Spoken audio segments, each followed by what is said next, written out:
utilities. Start off with NRG. Now, NRG, we took a position after this huge drop, just looking for coming back to close this gap. It's just basically filling around. It doesn't really look like they want to push it lower, right? So it's kind of hard to see.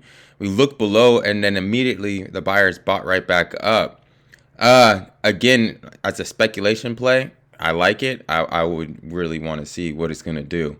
Is already like if it just stays between this range for 2 months, and it's kind of like good night, fall asleep. But what is it gonna do? Is it gonna break above this range and come back up here, or is it gonna break below and continue? It broke below, but it looked below and fail, which would basically indicate that there's a higher probability it's gonna go higher. Now, at least retest maybe right here, the 36, because we were testing this right here, the 35.86. But yeah, I'd like to see what it does. A little too early to tell. It's right in range. Duke Energy. We fired short on the squeeze.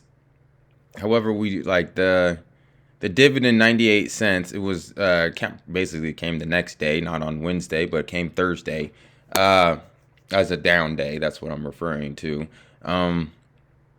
We beat on earnings. We're at support. We're at our green little line that we drew ourselves, or teal. Right here looks good for this one reason. You know where to get out. 99, anything below 99.57, get out. But right there, holding it right there, it's not bad. DTE. Yeah, I don't like it. It's below our teal line. It's knocking on the window. Let's sit there and I mean, it's holding this, which is good. It's holding the 786 retracement, which is great, right? Which is good. However, it's on the negative side, so that's kind of telling us that we'd be kind of headed down to the 109 area if we break that. Now, I wouldn't play with it. Well, if you're aggressive, then this would be where you get in, and anything below 1165, get out.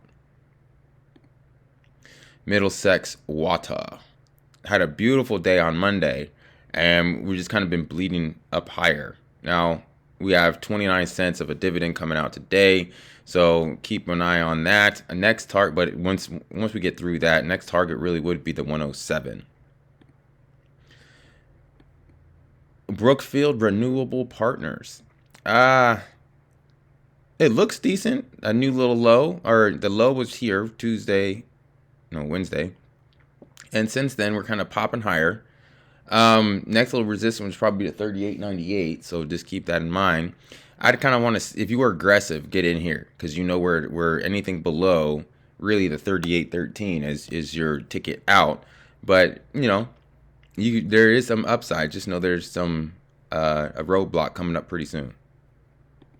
Sonova's getting volatile. Of what I mean by that is just these the big candles. Yeah, I mean, if you were really speculative, you could go for this. Sonova, I believe in the technology. I see if they can get everything right, they're way undervalued. But how long was that going to take? Could be 20 years from now, or really, because 10 years.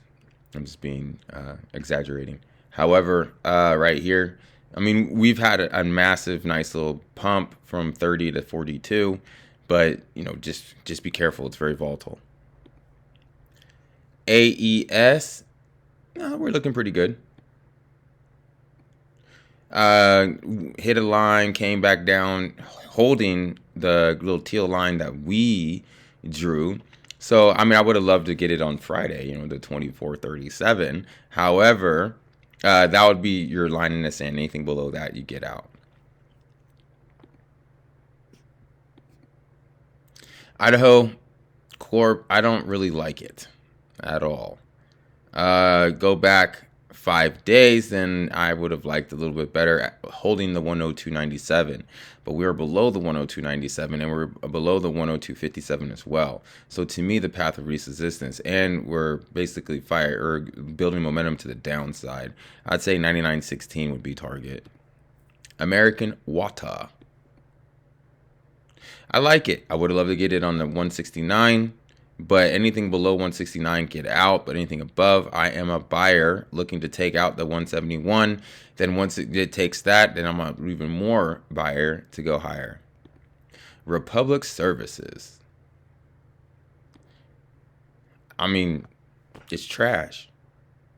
The more people buy and go home, and the more Amazon stuff they have, the bigger the e-commerce is going to go, the bigger that the trash companies are going to go. And then you're going to be like, well, that doesn't make any sense. Really? Because that's what they said about the copier, right? They were thinking the copier would save paper, but in all actuality, it's increased paper. So the copier, the printer, whatever. Because now we want to print everything, right? It's the same with the trash. We order everything. Just think, I ordered some tape.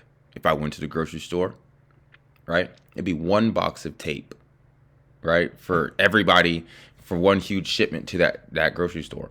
But since I ordered it from Amazon, it's going to come to me in its own particular box with its own plastic, with its own everything, which is all trash. Because if I go to the store and I just buy my tape, I got the tape thing, I throw it in the trash. But I order from Amazon, I got the box, I got the plastic, I got the this, you got this, all thrown away. So the more e-commerce there is, the more trash is going to be going. So I'm a firm believer in trash. I don't see anything wrong with this, and I see we are going higher.